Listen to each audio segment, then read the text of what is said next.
నేను చెప్పచ్చో చెప్పకూడదో నాకైతే తెలియదు కానీ Hmm. I'm extremely sorry junior NTR sir. Hmm. Me Devara project చేయడానికి అడుగు పెట్టాను కానీ నేను నా హెల్త్ అనేది అంత సపోర్ట్ చేయలేదు, అందుకే నేను అక్కడితో స్టాప్ చేసి రీబ్యాక్ అయిపోవాల్సి వచ్చింది. బేసిక్లీ నాకు దేవరా షూట్లోని ఆపర్చునిటీ వచ్చింది. Hmm. సో పర్టికులర్ ఆపర్చునిటీ ఒక 3 to 5 days వర్క్ చేయాల్సి వస్తే మాత్రం నేనేం చేశాను అంటే వెళ్ళా. ఎలాంటి సిచ్యువేషన్లో వెళ్ళానో తెలుసా మీకు? Hmm. ఒక్కరు చెయ్య నాకు సపోర్ట్ ఇలా ఇస్తే గానీ, ఇలా పట్టుకుంటే గానీ నేను ఒక స్టెప్ వేయలేను. వై? Because Yeah. యాక్సిడెంట్ అయిన రోజు నాకు 24 దెబ్బలు నా ఒంటి మీద ఉన్నాయి. Hmm. ఒకటి ఇక్కడ తగిలింది, Ah. ఇక్కడ తగలడంతో బ్రెయిన్ మొత్తం పోయింది. రెండోది ఈ లిప్ ఇలా 2 ఓపెన్ అయిపోయాయి, అవును. దాన్ని జాయిన్ చేశారు. ఇంక ఇక్కడ స్టిచెస్. Hmm. ఇవన్నీ పక్కన పెడితే ఇక్కడ ఇక్కడ ఈ ముడుకుల దగ్గర అయితే పెద్ద పెద్ద దెబ్బలు, నేను అనుకున్న ముడుకులు పోయింటాయి, 2 కాళ్ళు పోయింటాయేమో అనుకున్నా. Ah.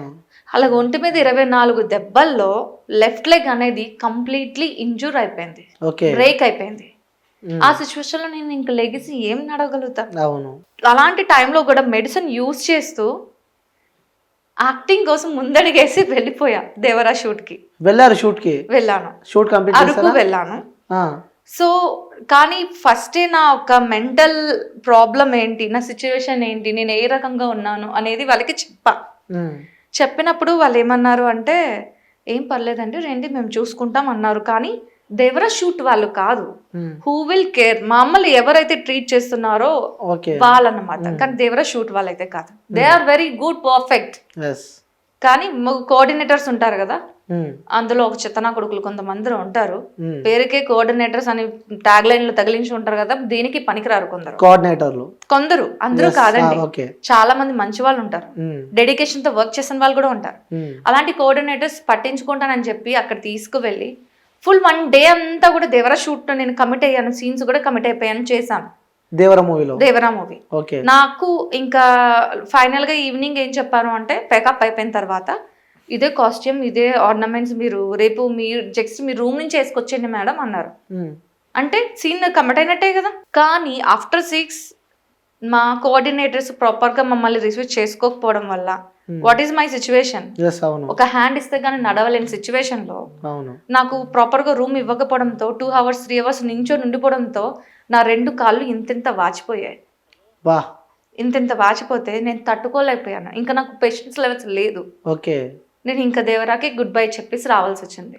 కోఆర్డినేటర్ల వల్ల దేవర మూవీకి వెళ్ళకుండా బ్యాక్ వచ్చారు. మళ్ళీ సీన్ ఎవరు కంటిన్యూ చేశారు మళ్ళీ? తెలీదు ఆ సీన్ ఉంచుతారా లేకపోతే ఇంకెవరైనా కంటిన్యూ చేసి ఉంటారా. I didn't ask. Yes. Why? Because I don't have, నాకు ఇంకా హోప్ లేదు, నేను మాట్లాడలేను అలాగని చేయలేను, ఎందుకంటే కాళ్ళు 2 వాచిపోయాయి. అవును. ఒక సపోర్ట్ లేనిదే నేను ఒక స్టెప్ వేయలేను.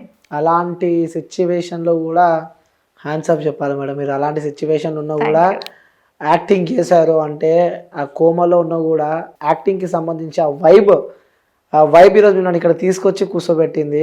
సో ఈ క్రెడిట్స్ అంతా ఇవ్వాలి, వాళ్ళ వల్ల నేను ఈ స్థాయిలో ఉన్నాను అన్న పర్సన్స్ మీ లైఫ్లో ఎవరైనా ఉన్నారు? నా హస్బెండ్ అండ్ నా మదర్ అండి. సూపరా. వీళ్ళిద్దరే. ఏం లేదు, మాట్లాడిన ప్రతిసారి బోల్డ్ క్యారెక్టర్స్ అది ఇది మీరు వీటిలో తప్ప ఇంకెందులో కనిపించట్లేదు అంటున్నారు కదా. ఒక హస్బెండ్ కానీ ఒక మదర్ కానీ అలాంటి క్యారెక్టర్స్ చేయడానికి ఒప్పుకుంటారా? సో అదే అడుగుదాం అనుకున్నా. ఇలాంటి బోల్డ్ క్యారెక్టర్స్ చేసినప్పుడు మనం ఓకే ఫైన్, మనం పక్కన పెడితే మన చుట్టుపక్కన వాళ్ళు కానీ, సో మన రిలేటివ్స్ కానీ, మన నైబర్స్ కానీ వాళ్ళు అంటూ ఉంటే, అంటే మీ దగ్గర మీ హస్బెండ్ దగ్గరికి వెళ్ళినప్పుడు కూడా, మీ అమ్మ దగ్గరికి వెళ్ళి కూడా, ఏంటి మీ కూతురు ఇలా చేస్తుంది, ఏంటి మీ వైఫ్ ఇలా చేస్తుంది అన్న సందర్భాలలో ఎప్పుడైనా మీకు ఇబ్బంది ఏర్పడ్డదా మీకు మీ హస్బెండ్? ఎవరు ఇలాగా నా వరకు వచ్చి మాట్లాడలేదండి. కానీ ఒకవేళ మాట్లాడే పొజిషన్ రావచ్చేమో అని నేను కొన్ని ప్రాజెక్ట్స్ చేసినప్పుడు మనసుకు అనిపించినప్పుడు, చేయడానికి ముందే ఈ క్యారెక్టర్ వల్ల నాకు ఫ్యూచర్లో ఏమైనా వస్తాయేమో అన్న క్వశ్చన్ నేను నా మదర్కి నా హస్బెండ్కి అడిగి ఆ క్యారెక్టర్ చేయడానికి వెళ్ళేదానండి. వితౌట్ వాళ్ళు ఏ పర్మిషన్ ఇవ్వకుండా, కనీసం నేను ఏది ముట్టుకునేదాన్ని కూడా కాదు. సో ఆ క్యారెక్టర్ నేను చేయడానికి వెళ్తాను అంటే, what are you talking, you are a professional actress, you should do, నువ్వు చెయ్యాలి. ప్రొఫెషనల్ యాక్ట్రెస్ అన్నప్పుడు ఇది చేయను, కొంచెం చేస్తాను, కొంచెం చేయను అంటే అవ్వదు. యాక్టర్వి నువ్వు, అది దట్ ఈస్ నాట్ రియాలిటీ. అది నీ ప్రొఫెషన్, నీ వర్క్, నువ్వు అది చేస్తావు, వర్కే. ఇంట్లో మా దగ్గర అలా నటిస్తున్నావా, మా దగ్గర అలా చేస్తున్నావా? లేదే. అమ్మ ఎలా ఉండాలో అమ్మలా ఉంటున్నావు, కూతురు ఎలా ఉండాలో కూతురులా ఉంటున్నావు. సో ఇవి చాలు కదా మాకు, నీ వర్క్ నువ్వు చేసుకొని వస్తున్నావు, దీని గురించి ఎందుకు భయపడ్డాం సూపర్ అని వాళ్ళు నాకు మంచి సపోర్ట్ చేశారు. ఓకే, నిజంగా వాస్తవంగా దీనికి సంబంధించి కూడా మనకి జనాలకు కొన్ని చెప్పాల్సిన అవసరం ఉంది. ఓకే, అంటే ప్రతి ఒక్కరు ఇప్పుడు ఎందుకంటే నేను చూస్తూ ఉన్నా తన లైఫ్ స్టోరీ కానీ ఆన్ స్క్రీన్ వేరేలా ఉంటారు, ఆఫ్ స్క్రీన్ టోటలీ డిఫరెంట్ ఉంటారు. అంటే చూసిన ప్రతి ఒక్కటి వాళ్ళ రియల్ లైఫ్లో మాత్రం జరిగాయి. ఎందుకంటే మేము ఫీల్డ్లో ఉన్నాం కాబట్టి చెప్తున్నా. ఆన్ స్క్రీన్లో తను క్యారెక్టర్ జస్ట్ ఇప్పుడు మనము బయటికి వెళ్ళాలి, లైక్ జొమాటోలో వర్క్ చేసినా కూడా, ఎక్కడ వర్క్ చేసినా కూడా మనము పనిచేసేది పేమెంట్ కోసమే, మంత్లీ శాలరీ కోసమే. సో వాళ్ళకి అదేలాగో యాక్టింగ్ అనే వాళ్ళకి ఈ ఫీల్డ్ అలాంటిది అనమాట. సో ఆ ఫీల్డ్కి వాళ్ళు రియల్ లైఫ్ ఉన్నదానికి నిజంగా కంపారిజన్ చేయొద్దు. అలాంటి వాళ్ళు, ముఖ్యంగా ఇలాంటి వాళ్ళు ఉన్నందుకే ఎంటర్టైన్మెంట్, నవ్వుడు కానీ, సో హ్యాపీనెస్ కానీ జనాలందరికీ ఒక వైబ్ ఇస్తున్నారు అనమాట. సో ఇలాంటి వాళ్ళని నిజంగా మనం రెస్పెక్ట్ చేయాలి. ఎందుకంటే ఇప్పుడు తన నోటితోనే నేను చెప్పిస్తా, నిజంగా చెప్పండి, మీరు ఒక గరీబ్ ఫ్యామిలీలో పుట్టారు, సో తినడానికి కూడా అంత లేని ఒక స్థాయిలో మీరు పుట్టారు. ఇక్కడ నికోబార్లో పుట్టారు, తర్వాత వైజాగ్కి షిఫ్ట్ అయ్యారు, ఇప్పుడు హైదరాబాద్లో. అసలు ఎక్స్పెక్ట్ చేశారా మీ లైఫ్ ఇలా మారుతుందని చెప్పి? చాలా సో మిడిల్ క్లాస్ ఫ్యామిలీ అండి. అలాగని ఏ రోజు కూడా మా మమ్మీ డాడీ మమ్మల్ని అలా చూడలేదు. పిల్లలకే ఫస్ట్ పెట్టాలి, వాళ్ళనే తిన్నాం అనేసి మాకు పెట్టేవారు తప్ప మమ్మల్ని అలా చూడలే.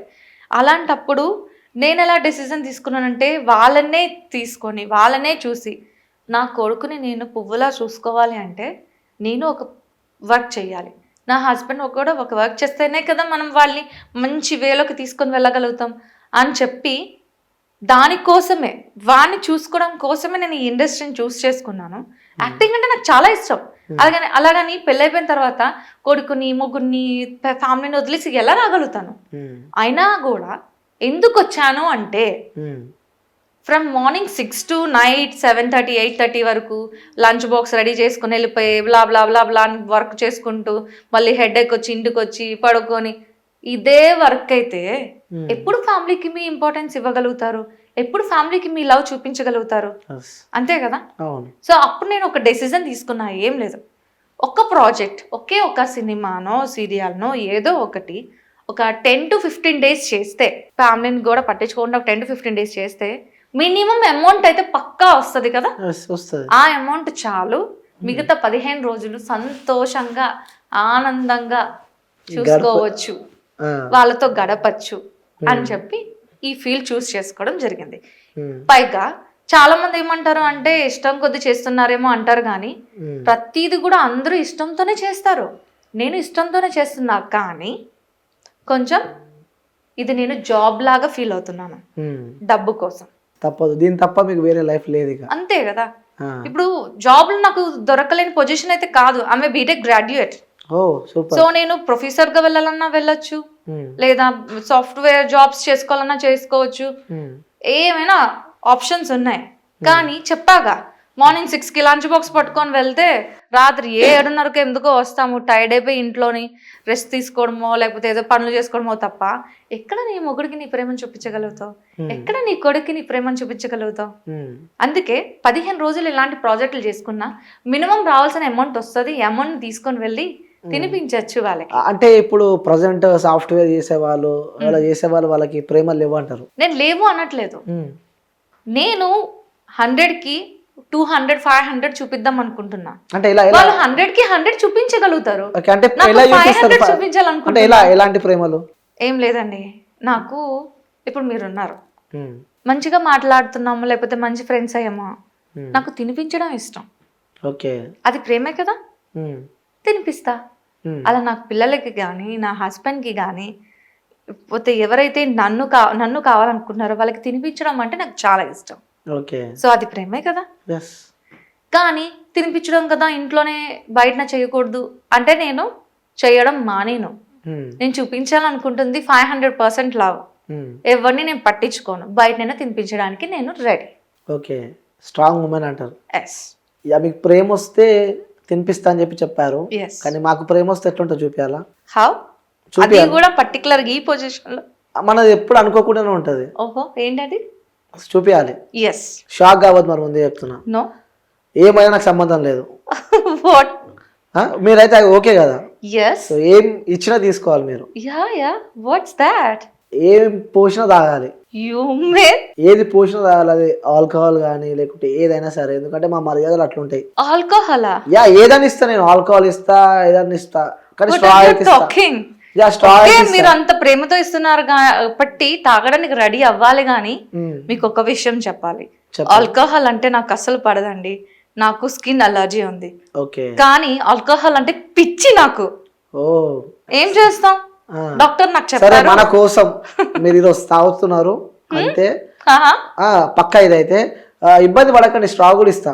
ఓకే స్ట్రా తెలుసు కదా, ఓకే స్ట్రా తెలుసు కదా ఎలా ఉంటది. స్ట్రా అంటే ఏం చేస్తారు ఆ స్ట్రాని, ఎందులో పెట్టుకొని తాగుతారు, గ్లాస్ పెట్టుకొని సిప్ ఎలా చేస్తారు, విత్ లిప్. అది చూపియండి. అదే ఒక చేస్తారు కదా ఇప్పుడు సేమ్ అలానే.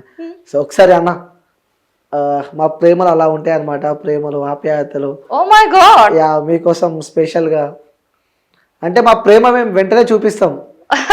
అలా ఒక్కసారి తాగండి. Wow, thank you so much యార్. అందులో అయితే ఆల్కహాల్ ఉంది, ముందే చెప్తున్నా, నాకు సంబంధం లేదు. ఇంత తర్వాత ఏమైనా నాకు సంబంధం లేదు. ఇంత ప్రేమ చూపించిన తర్వాత తాగపోతే ఎందుకు చెప్పండి, తాగేస్తున్నా.